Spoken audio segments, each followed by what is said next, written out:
পাথালিয়াঘাট দেওয়ানহাতি লামাও rubber কোপলক মালখুং খেটেবাসী শাখায় লাহার পাতি ওই কিষানি বাগে বাজে ওই থাকা মালখুং চালক নাই পাতিব করাকশাল দিপর কক্তবাবারে পাতিবাথায় থাকা সইকা বিশ্রামগঞ্জ থানার পুলিশ কক্তবারগৈ শ্যামারখা উদয়পুরে শিবির রাবার শিট কোপলক খলাই TR03F 1692 নাম্বার নি মালখুং আগরতলা থাং টংফ্রো পাথালিয়াঘাট দেওয়ানহাতি ও শক পাই কেন ফান খাইয়ে মালখুং চালক ফাইবাবাই ব্রেক ফেলে গই লাহারো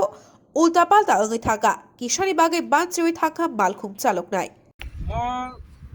গাড়ি মালখুং কাইসে কালাইকা পাথালিয়াঘাট দেওয়ান বাজারও এই আট নং জাতীয় সড়ক কবজাগো মো tam tui hai gari wa tam tong গাড়ি বো রাবার চিন না কে বো মাতাকান ফাই কমো বিলুনিয়ানি ফাইবেন কো yang আগরতলা গাড়ি থানানি khoro buzu tong gari ho ke tong ero dukro da mama kya sama oke malia hanyo গাড়ি সি থাকি কালাই থাকা টাকা পাতি হই বিশালগড়ের রাসায়নিক ব্যুরো রিপোর্ট খুবই।